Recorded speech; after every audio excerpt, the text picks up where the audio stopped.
welcome to another episode of Buffoons Sports Talk, October 19th, 2019. I'm your host, Phill. I'm joined today by my dudes, Troy Alexander. Yo, welcome back, Rizamp. Thank you. Alex Campbell. Hello, Phill. Jacob Hoffman. Hey, everybody. Yeah, as the guys mentioned on the last episode, I was gone due to the birth of my child, and it was an amazing experience, but I'm also very excited to be back, though. I love doing this. It's a whole lot of fun. Congrats. Thank you. We have a great show for you guys ahead. First, we'll briefly talk about the Thursday night football game, the Chiefs at the Broncos. The Chiefs won 30-6 in a fashion that we pretty much anticipated was going to happen. However, bigger news for the game, which is Patrick Mahomes dislocating his knee in the second quarter. Ouch. I know some of you guys watched it, some of you didn't, but I know you guys were keeping track of the updates that were coming through during the time. But for right now, it looks like that he dislocated his knee. He's out for about 3 weeks. They did an MRI. Looks like no structural damage, which is a huge sign of relief for Chiefs fans. So now Matt Moore coming into the starting role for QB. Where do you think the Chiefs go from here? And do you think this also opens up the division for, let's say, the Raiders, for example, who have an opportunity now to come in and, take the lead in the division? Well, let's hope not that the division doesn't open up for the Raiders. But I don't know, man. Like, I can just speak on, like, Mahomes' behalf. It kind of sucks, like, as just playing football fans, like, just to see the best quarterback in the game go out. It's just bad for football. It's kind of how I felt when Peyton Manning retired. For me, he was, like, the most exciting NFL player in the league just to watch. And Aaron Rodgers kind of, I don't want to say filled the void once Manning retired because he was already doing it. And then Mahomes came along. And now, I'm not saying he's going to be out long term, but it just kind of sucks for football that he's not going to be there for a month or so. But I don't know. I'd actually like to ask Alex that, as being a Raiders fan. I mean, what do you think about the division now? I think it's still going to be tough for the Raiders to win that division. It really depends how long he's out for, and it depends how he looks when he comes back, because his ankle was already bothering him before. So Is this going to be actually kind of good for him now, because he gets to kind of sit out, rest that ankle up, come back and play how he always plays? Or is he going to come back and be kind of nervous because one more hit to that knee could be the rest of the season? Just from what I'm looking at, they've got the Packers coming up, their next game. I think they lose that game. Yep. They play the Vikings after that. If I had to put my money on it, I would say the Vikings are going to win. I just think Dalvin Cook's going to just run all over that team. I said the same thing about Philip Lindsay, but look how that turned out. I agree with you, Troy. It's kind of hit or miss. Yeah. I would say that the Vikings should win that game. Vikings personally. have a good quarterback, though, unlike the Broncos. Yeah. Well. Poking the bear. But in all seriousness, I think the Vikings should win that one too. Would you guys agree? And those are both in... I think it's going to be a close game for sure. I think it is too, but those are both in Kansas City, so it's kind of a bad time to have two home games where your quarterback is out. Wouldn't you say it's kind of situational depending on when they bring back Patrick Mahomes? So obviously they're going to be monitoring how the Raiders are doing and every other team in the division's doing. So if the Kansas City Chiefs started losing and then the Raiders started winning, do you anticipate them bringing back Patrick Mahomes after the 3 weeks? Or if they sustain where they're currently at by leading the division, do you think they actually hold him off a little bit longer? Because after week 3, they play the Chargers, and then they have their bye week, so that would be 5 weeks. And those 5 weeks for Patrick Mahomes could actually go a long way for his the healing process for him. I think it still depends on how the Chargers and the Raiders do within that time frame. If the Chargers look like a really weak team and they think that they can beat them without, Patrick Mahomes, then I think they hold him out. And also, it just depends on if the Raiders continue to win games. If the Raiders start stealing more games, for example, if the Raiders beat the Packers this weekend, then all of a sudden you've got a real threat for your division championship, which means you're going to be battling as a wild card team and playing on the road every game throughout the playoffs. So I think it depends on how those teams do. But I think they go 1-3 throughout this stretch if they don't have Patrick Mahomes. I think they take that Titans game I think they lose the rest. Well, I don't think they mind too much either if they hold them out through the bye week too, because coming out of the bye week, they play the Raiders. So if the Raiders are a game up, it's not that big. That's not too much of a worry because then Patrick Mahomes can come back that next week and then probably beat the Raiders, and then they'll be tied a game right there. So I don't think Andy Reid will freak out too much either. At this point, I think the Kansas City Chiefs need to worry about making the playoffs more than holding home field advantage for the playoffs. I think if they do, I think they're more worried about keeping their quarterback healthy than they are about necessarily winning this season. Of course, they want to win this season, but I just think they would rather just make sure he's okay.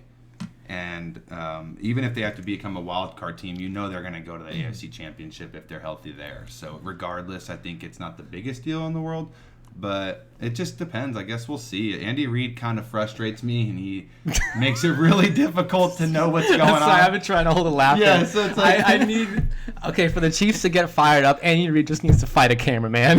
Yeah. Honestly, Andy Reid, would it surprise you if Matt Moore came in and went 4-0? No, It wouldn't surprise me at all. No, Andy Reid is a beast play caller.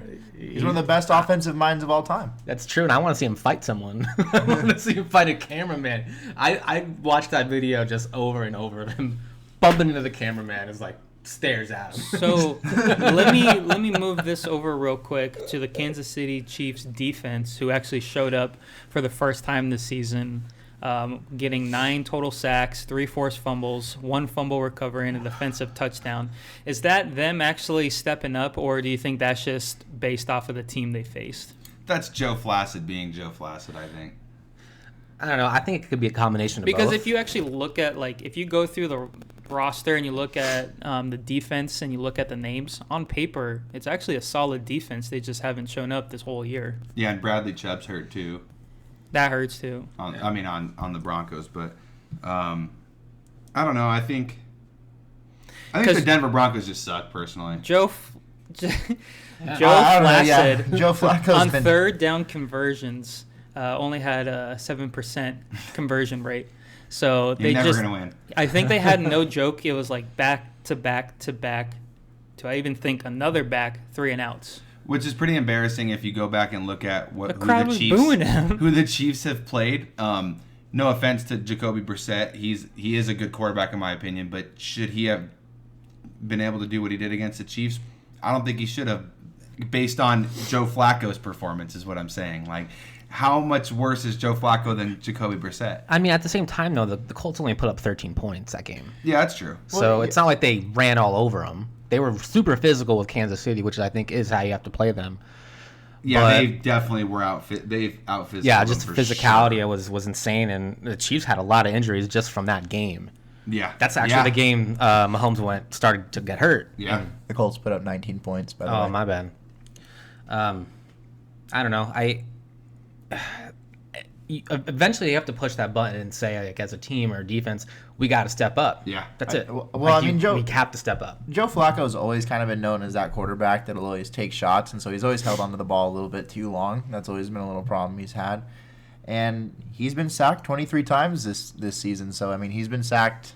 I mean, the only quarterbacks that have had more sacks than him are Marcus Mariota, who just got benched for Ryan Tannehill, and That's so Jameis bad. Winston, who just had, like, the worst game of his career with, like, 5 interceptions and a fumble lost.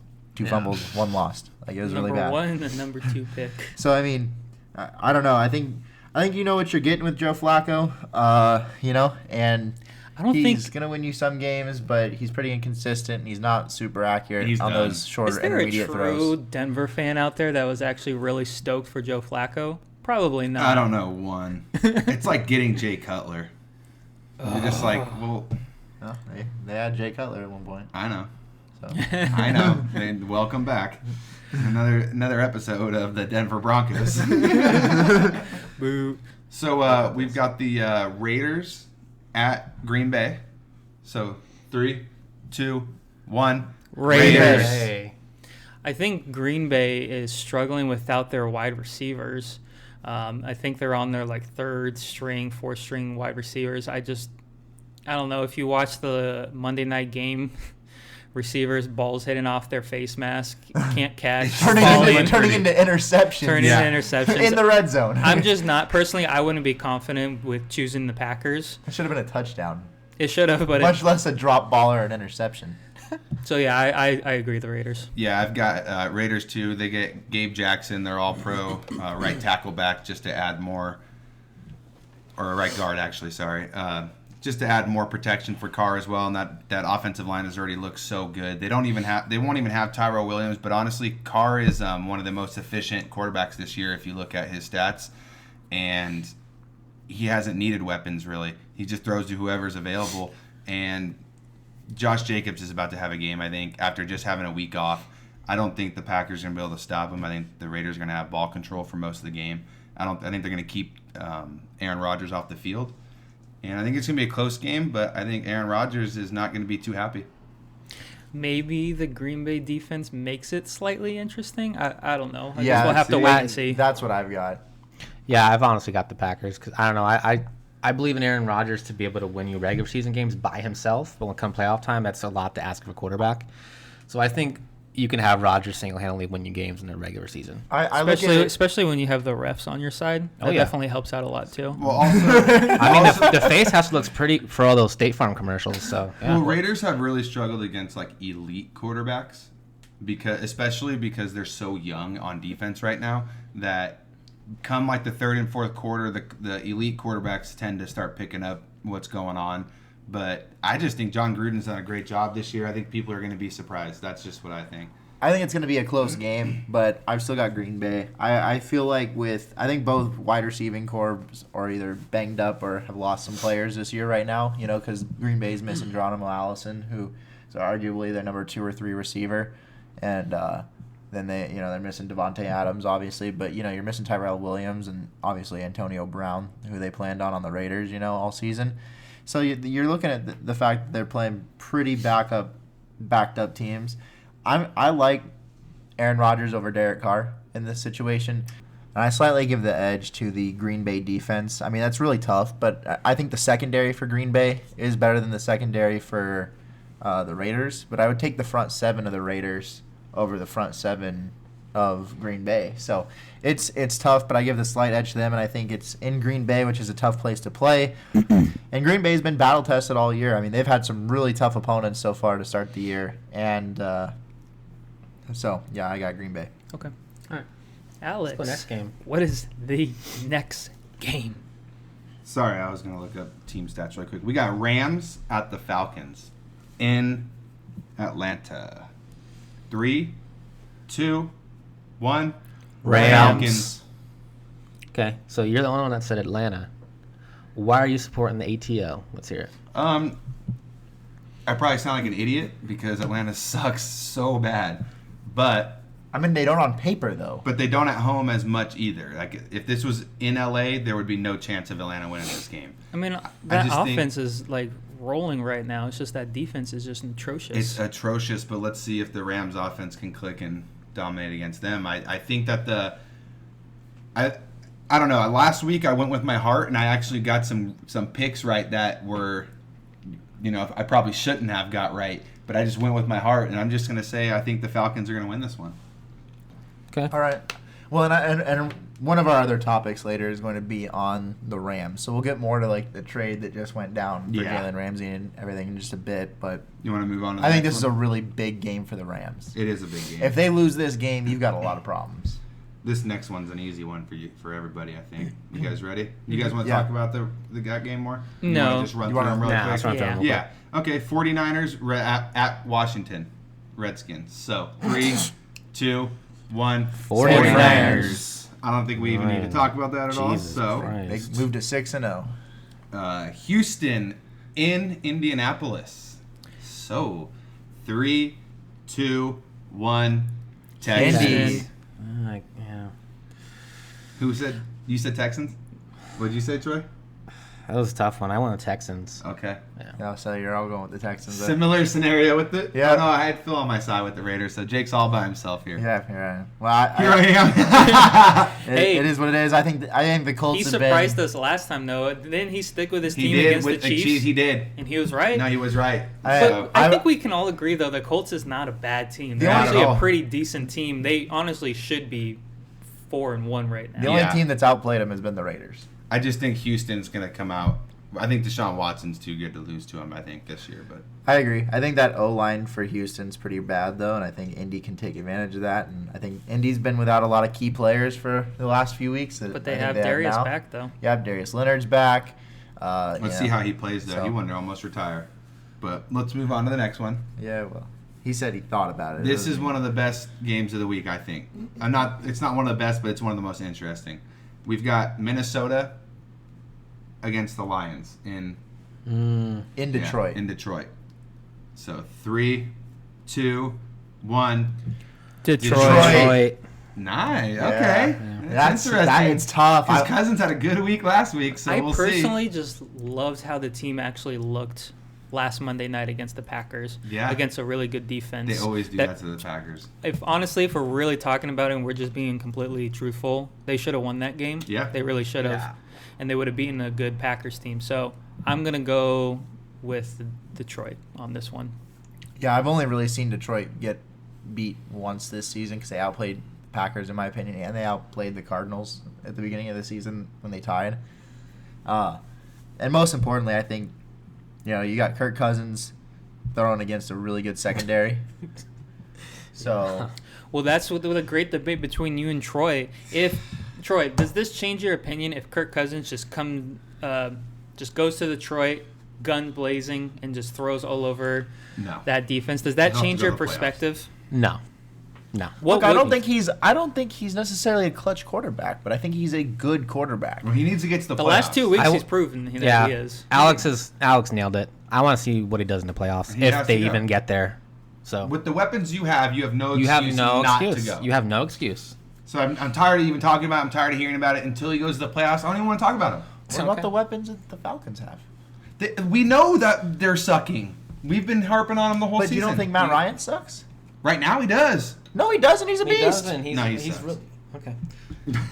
He doesn't suck, but next he's game. he If has we're, not been if we're doing talking great. about fantasy, no. All right, Jaguars in Cincinnati against the Bengals. Oh, All Those right. poor Cincy. 3, 2, 1. Jags. Jacksonville. Did you hear about that guy, that owner that owns a bar, and he's literally camping on the top of his restaurant until the Cincinnati Bengals win a game? That is He might be awesome. there all the way until January. That is awesome, though. He's He not better leaving. stay. That's awesome. Props to him. Shout out. Wait, but if he's staying there till they win a game, he might be there till next September. Yeah, who knows if they're even going to win a preseason he said game. he would To the get end of the get off season. at the end of the season if they go 0-16. Oh. If you look at the Cincinnati Just kidding, Bengals defense, they literally rank almost dead last in every single category. That defense is just atrocious. Yeah, and And their offense isn't Too that far much behind better. that, yeah. I think Jacksonville's a little revitalized too with getting the Ramsey situation over and done with. Yeah. So I think this helps Jacksonville. Get 2 first 3 round picks. solid They're probably picks total. pumped. Yeah, we'll get to that. We'll get to that. I think this next game's a big one. We've got a big quarterback matchup, honestly. You got Cardinals versus the Giants in New York. Ooh, Rookies. 2 rookies, and so far Kyler's obviously looked like the better one, and it's not even close. Is Well, Barkley playing? Barkley's let's back. do our, Yes. let's do our prediction. Hold then on, let's and talk Evan about that. Ingram. Yeah. Ingram's back. Barkley's back. Shepard won't be back. They have another guy that came back too, so they're pretty healthy now. Let's do that. So 3, 2, 1. Giants. I'm gonna say Giants. Okay, Saquon's gonna just torch them, I think. But Yeah, and Cardinals do struggle with the run, so definitely Saquon's going to have a big game. and I against can't them. stand the Cardinals living in Arizona, so I can't stand them. And all their fans, honestly. So Yeah, I personally have got the Cardinals on this one. I think they've got the better overall team, and Patrick Peterson is back today or this week, but he's They back just in activated practice, him. He's back. I hope they trade him. So They're not trading him. They've I already wonder come about out. Oakland. Steve Keim's already come out and said he's Jay, not getting traded. Lots of teams have come out and said he's not getting traded. He's already explained. He's in the prime of his career. He goes, "Why would you trade a player in the prime of their career at a position that's really hard to find?" Because the player goes, "We keep losing, and I want to win." because they're about to win their third straight game and be 3-3-1. But I think Kyler Murray has already shown signs that he's a really skilled quarterback. I think Daniel Jones has been great too, so I'm not here to knock Daniel Jones at all. I think he's a really good quarterback as well. But I think what Kyler Murray can do is insane. I saw these clowns on ESPN earlier this week who clearly have never watched the Cardinals game. All they've heard is like the highlights that are just dogging on, Kyler Murray and saying they'll take Daniel Jones because look, bro, you clearly don't know what you haven't clearly watched the games. You might be looking at the stat lines, or you might be like hearing the news or something. But if you actually watch the film, Kyler Murray he's got a cannon and he's got an arm. Like he can put it right in those tight windows. His feet move so fast. You're talking like up front right now. Kyler Murray is definitely the better quarterback right now. Yeah. Over time they may change. I don't know, but Kyler Murray is just going to improve just as much as Daniel Jones will as they progress in their career.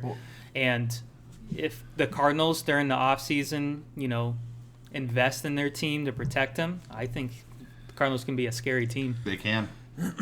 Yeah, I agree. Alrighty. So then we got such an interesting game. Miami Dolphins versus the Buffalo Bills in Buffalo. So 3, 2, 1. Bills. Buffalo. All right, we'll move on because they're tanking. So Josh Allen in my fantasy lineup. I feel bad for Josh Rosen. I feel like he has literally been equipped with like two of the worst possible rosters you could ever start a career with. In the Cardinals roster that they had last year and that coaching staff, and then the Miami Dolphins this season. I mean, So you think it's fair? You think it's unfair what they're doing? I do. Sitting him? I mean, I don't know. It might be rather than trying to develop him. If they really think he's the guy for the future, it would be stupid to throw him out there right now and just let him get destroyed and be like David Carr, But okay, that's we'll fair. See. All right, we've got the LA Chargers in Tennessee against the Titans. So 3, 2, 1. Titans. Who'd you say, Phil? Titans. Me too. Yeah, you got Tannehill? You got big Ryan Tannehill, huh? I go ahead, Phil. No, you go ahead. I was just gonna simply say I just don't believe in the Chargers. I really don't. I think if you look on the Titans defense rankings, they're actually up there. They're actually a pretty decent defense, and their run game is really good, which the Chargers are actually struggling against. If you actually watch the Pittsburgh game against the Chargers, their backup running back was just running all over them, and I think Derrick Henry is going to do the same exact thing. The Chargers honestly look like a poor college team right now. With the play calls, the performance, everything, it just looks bad. Phillip Rivers doesn't look the same right now. This could be a bounce-back game for them, so that's not out of the realm. But I'm not sold yet. They need it. Well, they're not going to be around long because I'm telling you, it looks bad. They were playing the Steelers song in L.A.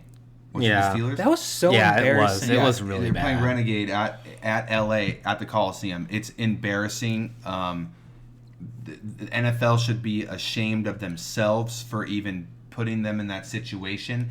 If they thought that was, I don't know where they thought that was a smart move. They needed a new fan base. Well, yeah, they needed a complete new and not someplace that's never had a team like Vegas. How about let's look at this. When they played Oakland, Connecticut. When they played Oakland and they played in San Diego, which is about 80 miles south of, actually more, about 100-something miles from where they play now, Raider fans were outdoing Charger fans in San Diego. So why would you move them to L.A. where it's even closer for, one, Oakland fans, two, you bring the Rams back where there's still more Ram fans in L.A. than there is Charger fans. There's more Raider fans in L.A. because they both those teams used to play there. There's more Raider fans than any other team there, except for maybe USC. It just makes no sense. So you should have moved Oakland back to L.A. and you should have shipped the Chargers off to Vegas. That's just the way I look at it. It would have been the smarter move. So whatever, it is what it is. But next game is Ravens in Seattle. That's a pretty good game right there. That's actually a really good game. Yeah, it is a good one. So let's do a 3, 2, 1. Seahawks. Yeah, I've said it to you guys like this past week or two. I think Russell Wilson's the MVP. I mean, you could argue McCaffrey, but in my opinion, I think Wilson's the MVP right now. Well, the Panthers would have to go to the playoffs, in my opinion. But I don't Kyle know. Allen looks pretty good, so who knows what's going to happen. What about that one year that Adrian Peterson got MVP? How well did they do the Vikings that year? Did they actually go to the playoffs that year? I don't even know if they did. I think they did go to the playoffs that year. I don't even know if I they don't did. remember if they did. Did they have Brett Favre that year? No, that was that was the year 2012. He won it over Peyton that year. Okay. Yeah. That was Peyton's first year back. But in fairness, Troy, I mean, he was like 6 or 8 yards away from breaking the all-time rushing record. set I by know. Eric Four. Dickerson. But I mean, I feel like McCaffrey's single-handedly winning them games as like a running back. So you have to make the argument for McCaffrey. You do have to make the argument. Yeah, you have to make the argument. But that defense for the Panthers is good, and I've It been saying is. it for a while. It is They got good. Luke Kuechly running the show there. Ron Rivera is a great defensive coach. That's fine. Christian McCaffrey is doing everything on offense. Yeah, but okay, Everything. I don't mean it to get us off topic here Yeah. about MVP talk. But yeah, no, I've got Seattle. I think. You know what I just realized? Yeah. Earl Thomas is returning to Seattle for the first time. Oh, wow. So I wonder if he's going to get like a standing ovation, if they're going to boo him. I don't know. No, I think they boo him because they like Pete Carroll more than they like him, and he hates Pete Carroll and has said some nasty things about Pete Carroll. And Pete Carroll's been really chill about it, honestly. He hasn't retaliated. I don't think Earl Thomas is really going to be welcome there. I really like Baltimore's defense with Marcus Peters though, as that trade happened. Yeah, I think the Ravens are really good, but I still think Seattle's going to win.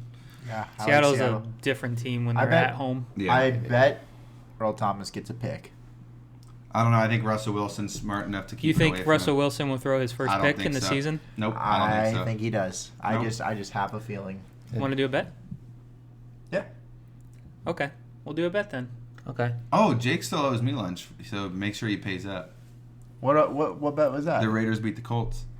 Oh, Shots that's right. fired. I sure do. So, Saints in Chicago against the Bears, baby. Okay. Still got Teddy Bridge, right? Yeah. All right. So, Yep. 3, 2, 1. Saints. Chicago. Ooh. This quarterback matchup's not really exciting for me. What's exciting is the defense. Yeah. It is, but I think this is going to be because it's in Chicago. That's why I picked Chicago. If it was in New Orleans, I would have picked New Orleans. I just think Teddy Bridgewater has only. There's been a couple games that he's played where they've won off field goals. I believe just field goals. I don't think that gets it. I don't think that gets it done against this Chicago defense. I think he's going to have some turnovers, interceptions. I think it's going to be pick sixes, fumbles returned. I think it's going to be a defensive game, and I've just got the Bears.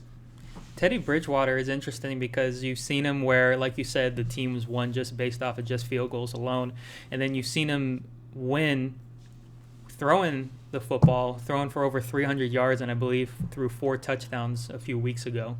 So I don't think he'll do that against the Bears, but I don't know. I really don't. To me, this game is, in my eyes, 50-50. It's kind of an ugly game, but I think I'm going to watch it just because. I just chose the Saints because they're the actual Yeah. team that's like hot right now. They've won consistently. And there's only 3 games at that time. Yeah, I think the Bears have a lot to prove right now, though. I think they need a win here. So Trubisky's back too. yeah, Yeah. Well, I got New Orleans. I think they're just the better team right now.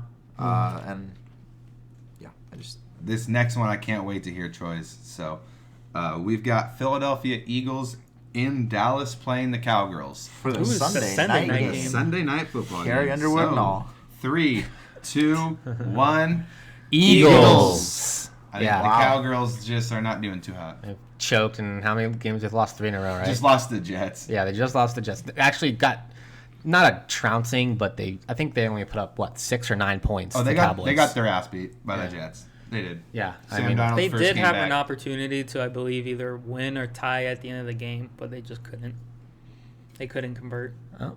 So we'll see what happens.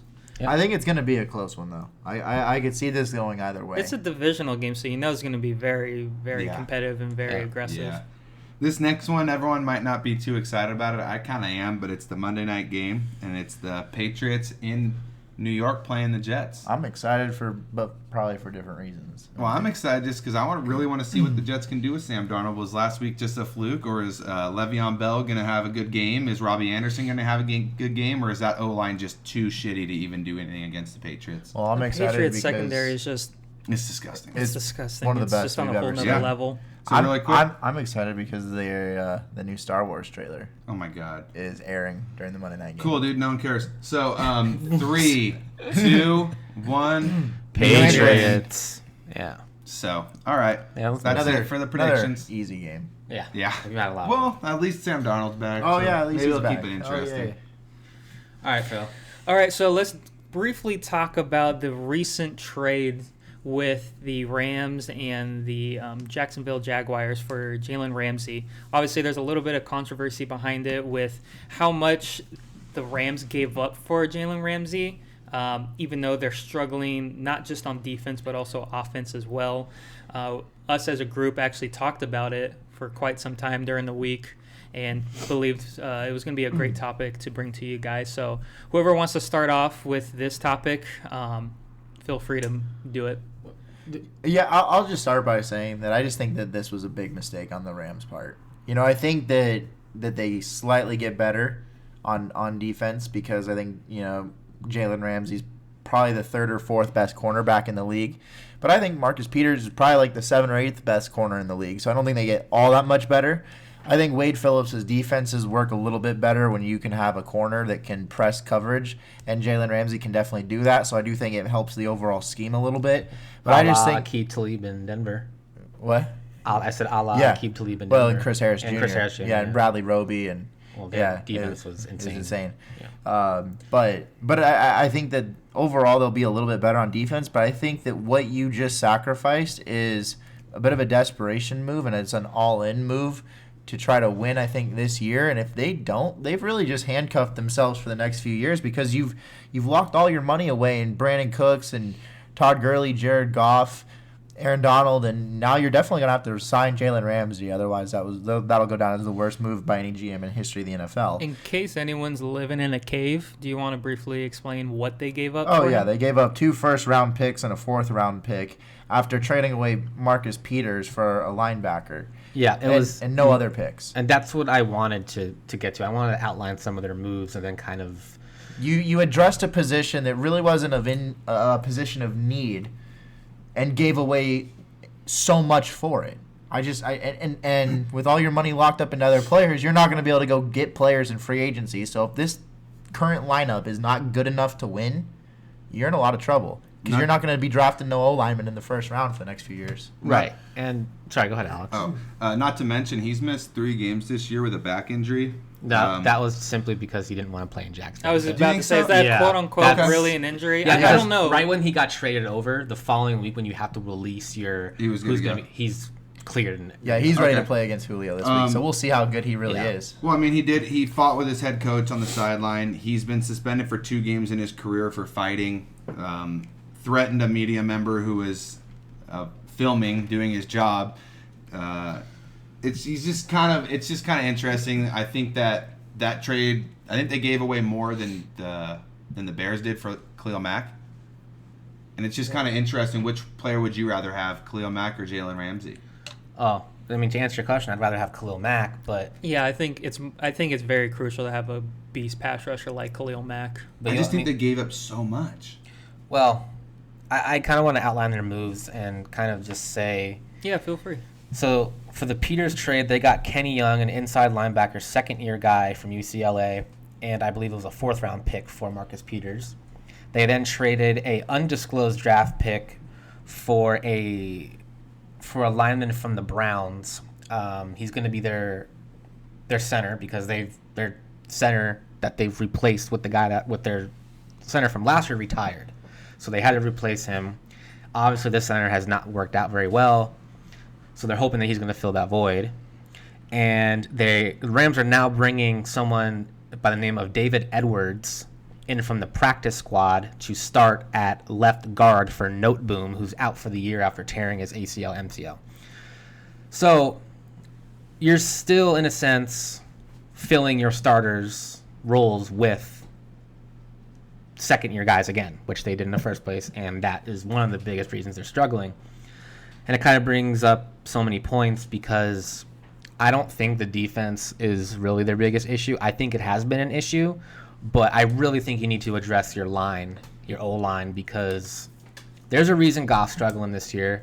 Is it a combination of he's trying to live up to expectations on the contract he just signed, or is it just simply he's struggling? I think it's both. And then Gurley's also struggling. 1, because I don't know about his health. 2, his O-line. And 3, you can argue that Gurley's struggling because Goff's struggling as well. So I like getting Jalen Ramsey, but I don't know how much better the Rams get from these 3 trades that they made. Well, and how long is Cooper Kupp under contract for? This is only his, I think, 3rd year. Because he's going to be, he's going to require some money for sure, right? So let's just say within the next 2 years, they're going to have to re-sign him. Within the next 2 years at the very least. I agree. Yeah, Which is going to be tough to do, though, right? Yeah, because you re-sign Cooks for a bunch of money, which you shouldn't have done. And it's like Jake pointed this out like a few days ago. He's like, the Patriots and Tom Brady had Cooks, let him go for a trade. The Saints and Drew Brees had Brandon Cooks, let him go. There's a reason why some of the best quarterbacks ever and coaches have let him go. And And I also think they did the Peters trade was because they wanted to make room for Jalen Ramsey. But they also have Dante Fowler, who's going to be a free agent, who they just traded for last year, who's a young player, and now you're not going to re-sign him. So you trade something away for a player you're not going to re-sign. They've already done this a la Sammy Watkins 2 years ago. They traded their best corner for Watkins, didn't re-sign Watkins. Doing the same thing with Fowler. It's terrible. So I think that's also one of the reasons they got Kenny Young, because once Fowler walks, at least they have someone else. Yeah. And Clay Matthews is coming back this year. Yeah. Yeah, their problem's Kupp though, right? It's figuring out. They've got Kupp locked up for the rest of the season and next season. Well, you have to decide: do you want to pay Kupp or let him walk and sign an O-line? Do you want to pay your O-line, or do you want to pay Kupp? Because they're not going to be able to do both with Cooks, with Gurley, with Goff. No, I have my face in my palms right now. They're like, no, you don't sign Cooks and you don't re-sign Cooks and you sign Kupp. Yeah, you let Cooks go, you sign Kupp. I'm a firm believer you can get great O-linemen during the draft in 2nd, 3rd, 4th round. So, but it takes some time. It takes some time. You're absolutely right, but I would definitely keep Kupp. Yeah, but they've got Kupp. They just signed Cooks through 2023, and Robert Woods is there until 2022. But it's the NFL. You can get rid of players for any reason. Yeah, but no one's gonna want to take that $16 or $17 million cap hit that he is hitting you with every single season. That's right there. If we're gonna go through the mistakes that the Rams have made, that's number 1 right there. That's number 1. The Cooks one was really bad. He's just not worth that money. And that's going to be really hard to get rid of him. You're going to have to just get rid of it. You're going to have to cut him and just take the loss. Correct me if I'm wrong with the process, but didn't they trade for Cooks? And then he did great the first few games and then gave him an extension. So, right off the bat. Or was it they trade and then gave him an extension? I don't remember how it happened. But they definitely jumped the gun, in my opinion. Yeah, no, they jumped the gun. They traded a 5th-round pick for him. Well, they keep jumping the gun. I think they just jumped the gun with Ramsey, too. Yeah, they keep trading away all their picks for players that they're going to have to sign to big contracts. Because they're definitely a win-now team. Yeah. And like Troy mentioned earlier this week, they are not afraid to make trades. They're not afraid to make those big trades. And they're like the Houston Rockets of the NBA, right? They just... Wait, how are they going to do it, though, with Ramsey now? Because you're going to have to sign Ramsey to a big contract. So what does that mean? Are you even going to be able to pay Kupp when it comes to... No, they won't. That's the point. Or an O-line? No, they won't. And that's the point, is they're not going to have salary, they're not going to have cap space or draft picks to be able to fix or address their problems. They're going to pay 5 guys. And Aaron Donald. Okay. Oh my goodness. No, Aaron Donald's already locked up. I'm talking about how much money he's making, though, just in general. I'm not talking about him leaving. I'm talking about Gurley, Cooks, Donald, Ramsey. Those 5 guys right there have locked up a ton of money. Those 5 players alone probably take up, no joke, probably 80-85%. How are they going to pay an O-line? Here's the biggest issue. They couldn't. That's why they let him walk this season. That's what I was just about to say, is you have all your money locked up in these guys, and we got to make room for Jared Goff's gigantic contract, so we're not going to... One of our center retires. Need to pay him right away. Our center retires, and our left guard, let him walk. I'm sorry, Troy. It's just... Like It's painful to watch because the game of NFL is won at the line, in my opinion. You have to have a decent O-line, unless your quarterback's a Michael Vick. I don't care if you have Johnny Unitas back Russell there. If you don't have a line Yeah. to protect him, he's not making any throws. Yeah, they're just It's not not going to happening. get it done. So you can pay the quarterback all you want, but if you don't pay the guys that are going to protect him, Yeah. that's why if you watch the Raiders last year and you watch them this year, it's just 100% different. The O-line is just playing well. They're going. It looks great. That's what you need. You need an O-line.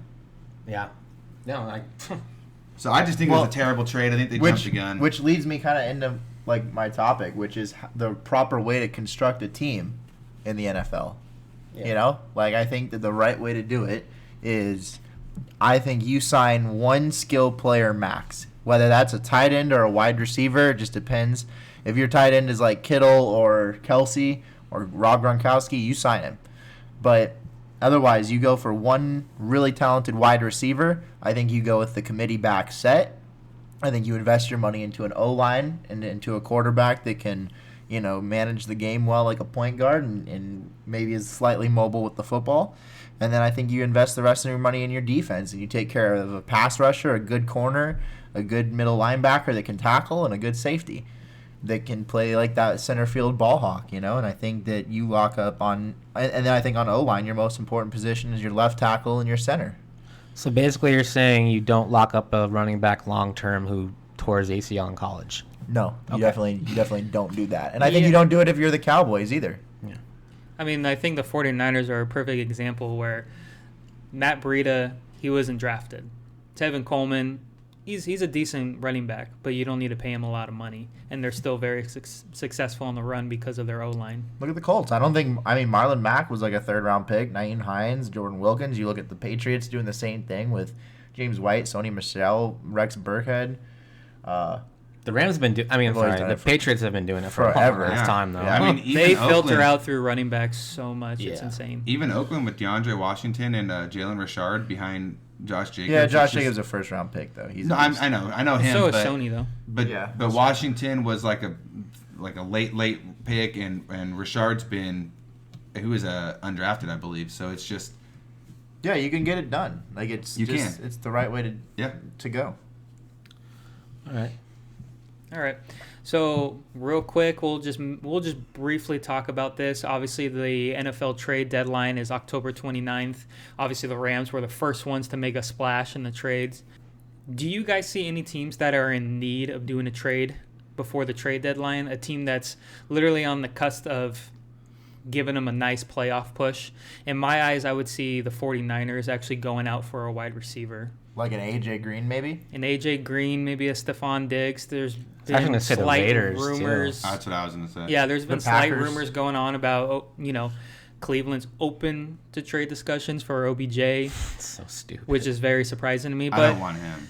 I wouldn't want him Why? either. But this is literally something that, That's fine. He's great though. I think the 49ers are struggling in. And to put it in perspective, I think all their wide receivers have a total of like 500-plus receiving yards.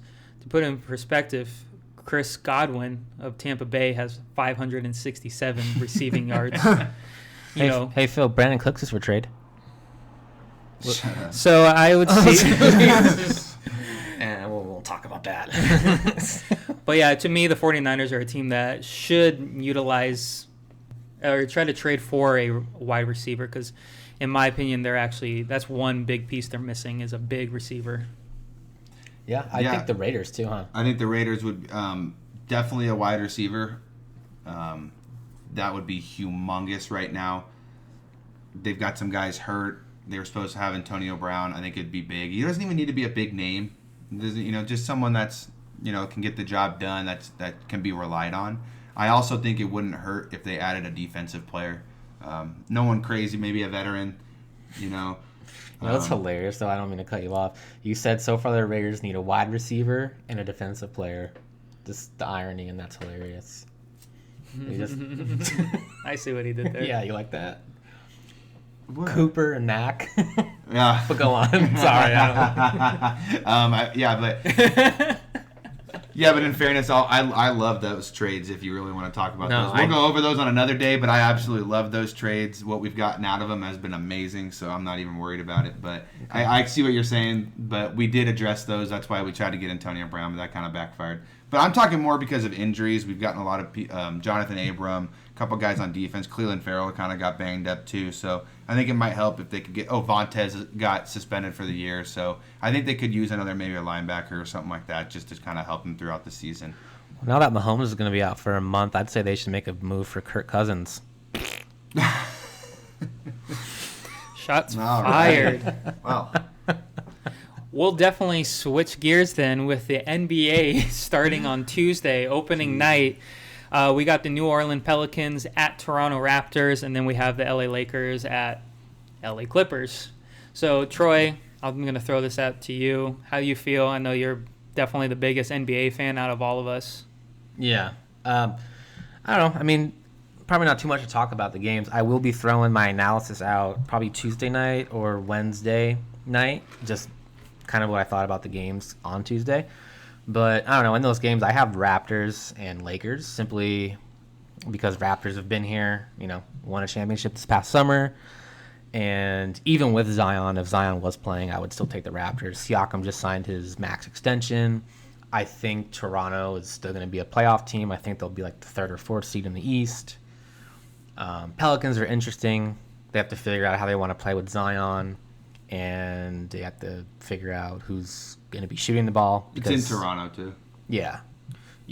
I mean, even if it was in New Orleans, I would still have the Raptors. I think the Raptors win this, not easily, but I don't know. And then as far as the Laker and Clipper game, I have the Lakers in that. I think it would be a lot closer if Paul George was playing. Okay. But I don't know how many points by, but I think the Lakers, I don't know, man. Everyone's just riding the Lakers off, just like they're. Oh, all of a sudden they're jumping on the bandwagon, though. Have you noticed that during this preseason? They're like, how is anyone going to stop the Anthony Davis and LeBron James pick and roll? It's so unstoppable because both players can do so much. And it's like, why weren't you talking about this? Everyone was talking ago? about like the Clippers are going to win the championships. Like, whoa. Yeah, all the talk's been Lakers and AD and LeBron. How are they going to stop them? Well, I would say that the talk is heated up for the Lakers, but I still, every podcast I listen to that's related to the NBA, they all pick the Clippers. ESPN came out with their survey. GMs picked the Clippers. It's like, I guess. I mean, my question to them would be: have you watched the preseason? Lakers looked really good. Yeah, I mean, they have. It's hard to gauge anything off preseason, really. A lot of players don't play. But I think it definitely shows something, though, because they're playing 20 to 30 minutes. It shows how well they That's can definitely gel. a decent sample size. Yeah, it shows how well they can gel, and it also shows, in my opinion, your depth. True. And that's why when I saw Dwight Howard in this preseason, he really impressed me. I told you, Troy, I said just give him a chance because he's looked pretty good. Now, I know what you're going to say. You're going to say, wait till December when he starts complaining about not getting touches, but we'll see. Yeah, because that will. I'm not saying it's going to happen, but it has in the past. There's going to be stretches where the Lakers lose 5 of 7, and there's a little cloud over the team, and you don't want Dwight Howard being that guy. Well, if you would have just given me the ball in the post, LeBron. I've been impressed with McGee. Oh, yeah, me too. How those three are so involved with each other with LeBron, AD, and McGee. It's the pick and roll with LeBron to AD. Obviously, everyone's collapsed, below the basket, and then McGee's just been wide open. It's just been the thing they've been rolling with the whole entire preseason, and it's worked every time. I don't know if teams have a true answer for it. Yeah, well, I think a lot of teams are actually going to struggle with the Lakers' size this year. I think they're not a bulky team. They're just long. And that's hard to get shots up on when you have a long team. McGee's super long. Anthony Davis is super long. Danny Green's a long, versatile defender at the 2 guard, and he can guard some threes. But I wanted to say something about the Clippers real quick though. I think the Clippers have an overall probably better team than the Lakers, but I don't see how the Clippers have an answer, not just in this game, but in the grand scheme of it. Do they have an answer for Anthony Davis? I don't see an answer. And then I look at the Lakers. Do the Lakers have an answer for Paul George and Kawhi Leonard? Because the Lakers' biggest weakness, I think, is at the wing position. And the Clippers are the best team in the league at the wing position. So I think both of their greatest strengths are their opponent's biggest weaknesses. So the matchup's going to be so interesting. Yeah, they're going to probably have to play like some type of zone because they're going to have to protect the wing, like you said. But they also are. Lakers are going to be really good at plugging that hole. They've got a lot of size down low. It's going to be really hard to drive on that team and make buckets. I promise you that. Something else that gets super, super, not mentioned at all. I think Kawhi Leonard's really going to miss someone like Kyle Lowry, like he had in Toronto. Just a guy that's able to handle the ball and operate an offense. I know you've got Patrick Beverley, but he doesn't handle the ball and he's just run a an great offense defender. like Kyle Lowry. Now, Beverley can shoot threes, and he's an elite defender. But Kawhi's going to really miss that, and I feel like the ball is going to be in Kawhi's hands a lot more, something he wasn't doing that much last year. So I think he's really going to miss Kyle Lowry. Go ahead, Phil. Definitely the LA Lakers are going to be a championship-winning team if McGee keeps up his acting skills, because that was on par. I like that. Did you see when he faked the knee injury and then he walked off? Oh my god. Anthony Davis was just laughing on the court about it. It was funny. But I'm like, I was thinking, why waste that in the preseason? Save that for like a close game or something, you know? Right? If you're like down by a bucket, it's like seconds left, act like you get hurt and get a dunk and win the game that way. That'd be cool. But yeah, anything else on that? I mean, can we agree that if either team lands Andre Iguodala, they automatically probably become the favorite? Become the favorite, but I don't think it solidifies who's going to win. Andre Iguodala is old. He did not look that great last year, in my opinion. Wow, I honestly think that would solidify. I mean, Adrian Wojnarowski just reported that the only teams that Iguodala is going to decide between are both LA teams. Yeah. So it's going to be one of those. When it happens, I don't know. Probably around December sometime. Am I blind? Because to me, that's an easy answer. You go with the Lakers. Yeah. You go with the best player in the world plus AD. I don't know. To me, that just seems like an easy answer. They have two of the top 5 players in the league. Let's be real. And the Clippers almost do too, though. Almost. They've got Paul George is a top 10. But they're so similar. I'd rather have the difference with LeBron and AD. Imagine that defense, though, with Iguodala on the Clippers.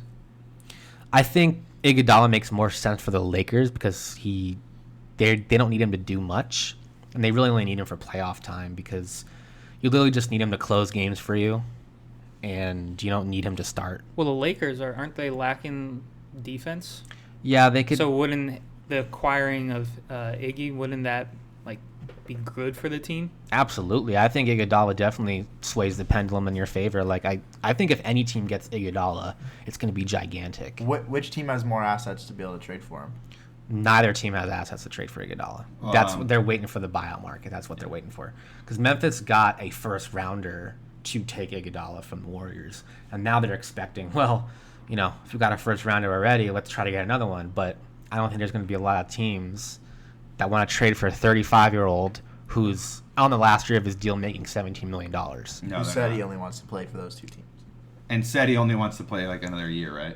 I don't know how long, but pretty much his choices are the Clippers or the Lakers. Yeah. I think if whichever team gets him, definitely gives them the advantage over the other team. Yeah. Cool. Yeah. Cool. So then we'll briefly talk about what's been going on in playoff baseball. It's been fun. It's been a fun series to watch. Not the Nationals in St. Louis. I was stupid. Well, we might even have to speed this up because we got that game coming on soon, my boys. That's true. That's true. Yeah. I was stupid. I went with the Cardinals in that series, and I should have just always gone with you always go with the pitching. That's my rule, and I was stupid. I went with the Cardinals because I thought they were just hot. But let's see if this Yankees lineup can change. It's definitely going to be tough because everything. isn't the last 2 games in Houston? Yeah. To me, that's weird how it does the 2, the 3, and then the 2. Yep. To me, that's weird. But because being away is not too much of a disadvantage, wouldn't you say? Because all you have to do is just win 1 game, and then you have 3 straight games at home. So if you win 1, then you're already in an advantage. Yeah, you are. But as you see in this series, it kind of backfires on you because now they have to win 2 straight games to close it out. Sorry, Phil, what were you saying? So what were your guys' thoughts on yesterday's game? Did you guys watch it? Yeah. Did you watch the first inning? I only saw once Hicks. I didn't see the DJ LeMahieu leadoff home run. but I watched because I had just gotten home. But I watched by the time Aaron Hicks was up to bat, I saw that. I saw Aaron Judge get on. So I went to high school with Aaron Hicks, and I never played on the same team as him because he was 2 years older than me. And then by the time my junior year came around, I was hurt and I had stopped playing baseball. But I went nuts. It was 0-2 count, and I'm screaming at him, fucking Hicks, hit a jack. Fucking Hicks, hit a jack. It goes to 3-2. He hit it right off the foul pole. After being down 0-2 in the count. And I went berserk. I went nuts. Verlander went down and, in a crouch, and he was not happy about it, and I just went nuts, and there was no more runs scored the rest of the game, but it was just beautiful. The Yankees look like they've got some energy on their side. I think they're facing Greinke tonight. No, they got Peacock starting. Oh, they want to throw something that they haven't seen before. That might be a mistake for them, I promise you that, so we'll see. I don't think that's a good call. I think Greinke pitched an amazing game the last time they played. They might have. I think they've got Greinke ready to go in case Peacock has a rough start. But which isn't the best thing to do because Zach Greinke's got a lot of mental. He has to be on, and so coming out of the bullpen might kind of mess with him. But Garrett Cole, Game 7. If it does go to Game 7, that's going to be the game of the year to watch. It does not matter. That's going to be amazing. So I hope it does. So real quick though, if you look at the game and you look at the score box, they score all their 4 runs in the first inning. And then after that, they don't. I think they get one more hit after that. That's crazy to me how one bad inning could cost you the whole entire game. Because if you take the first inning out, Verlander actually had a really good game. That's why you can't. Phil, it's not even one bad inning. It's one bad pitch. He left a slider hanging to him, and you can't do that. If that pitch would have been low, even if he walks him, they probably don't score there because Verlander's that good of a pitcher. What's up? Well, what it is you've just got a really good lineup at the Yankees that, they hit almost a record for home runs. I think we should talk about the Yankees pitching. But they strike out a lot, though. That's the problem with the Yankees. So they're a little inconsistent. But when they're hot, and if they hit a couple of home runs, they can easily take a game from you. That's why you couldn't count them out yet. No. And I just want to say real quick that I think that the reason that I love the playoffs this year is either way, you're either about to see the Astros and the Nationals where there's going to be a ridiculous pitching lineup between Patrick Corbin, Steven Strasburg, and Max Scherzer against Garrett Cole, Justin Verlander, and Zach Greinke. Oh my or you're going to have the Yankees come back down 3-1, beat the Astros, go on to play face the Nationals in the World Series. And if the Yankees were to somehow win the World Series, then they would rewrite a lot of the rules in baseball when it comes down to where you invest your money, how you build a team or a roster to win, especially because the Yankees are so dang young. They're set for the next few years too. The next 3 to 4 years they're going to be really good. Oh, they're built for the long haul. Yeah. So they could easily do something historic this season. So I'm excited to see regardless. I know tonight's going to be a good game. Yeah, and I don't mean to backtrack, but I watched the entire Game 4, and God, the Yankees just so many errors, missing ground ball catches, and then the Astros were also super clutch in that game. They had both times they had 2 guys on base. They hit a home run. Yeah, and they won by 6. And every time the Yankees started to get 2 runs, the Astros would tack on another. Yeah, yeah. So it was it didn't look good. I agree. It looked ugly. Yeah, honestly. Game 4 I thought was a huge mental lapse by the Yankees, and they a lot of just bad errors. I just didn't think they played well at all. They did not. But then they picked it back up Game 5. Let's hope they pick it back up Game 6 tonight and tomorrow. So. I want to see a Game 7. Really. Yeah, we got to see. I really want to see one. I won't even be upset with the Yankees if they lose Game 7. I'm a Yankees fan. It would be amazing to see them even take the Astros to 7 games with how bad, not bad, but how the pitching has been for the Yankees. Yeah. It would impress me. And guess what? Garrett Cole, I believe, is a free agent after this year. He's going to be paid a lot of money. He is about to get paid $30 to $40 million a year. Yeah. And probably become the highest paid pitcher of all time. He's probably going to sign a 8-year, he'll probably sign a 10-year, $400 million deal. Baseball needs a salary cap, bro. Yeah, I'd like to do a podcast dedicated to that topic. I Salary. So. All right, well, Did you guys real quick want to close on? You said you wanted to talk about the UFC for a few minutes, or what do you want to do? Yeah, we kind of just wanted to say that. Good fight night last night. Yeah, it was. Jeremy Stevens fought Yair Rodriguez, and it was a great fight. They hated each other. They ran it back from the last time they fought about a month ago. Jeremy Stevens got poked in the eye, so there was a lot of animosity going on there. Great fight. Yair Rodriguez pulled it out. I think if it was a 5-round fight, it wouldn't have been close at the end. I think Jeremy Stevens either would have finished him or it would have went the distance and he would have won. But great fight there. The light heavyweight match with Chris Weidman coming in for his first 205 fight. And I think, Jake, you would agree that just... Yeah. He went up 20 pounds from 185, and they're only going to hit harder. His chin's never been the same since Luke Rockhold completely just broke the shit out of it. It's like Chuck Liddell. I mean, it's time to realize your time is done and hang it up. Otherwise, you're just going to keep getting knocked out and embarrassed. It's just... Look, you're 14-5, and I believe all 5 of your losses are knockouts. You're 1-5 in your last 6 fights, I believe. It's just time to hang it up. When your chin goes, it goes. For Dominic Reyes, beautiful performance. The dude can stand up and fight like a stud. He has power behind it too. He basically looks kind of like he can strike with John Jones, but maybe has a lot more power. So I think it's going to be interesting. I think they should throw him to the wolves. Let's just see what he can do. You still got Johnny Walker in there, who's an absolute animal too. John Jones has got his hands full, I promise you that. His reign's coming to an end. I don't care what anyone says. His last few fights have been boring as shit. They go 5 rounds. He can never fucking finish anyone.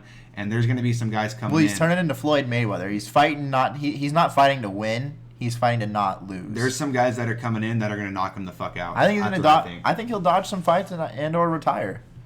And he's going to try and fight Stylebender too. So let's just see. I think he knocks the shit out of Stylebender. But the other 2 guys in his division, Johnny Walker and Dominic Reyes, he's got some animals on his hands. So that's just, we wanted to kind of break that down the little to end it. So Sweet. So again, thank you for tuning in to the Buffoons Sports Talk. Please follow us on our social media account. Just search us at Buffoons Sports Talk. All right, until next time, Bullet, take it away.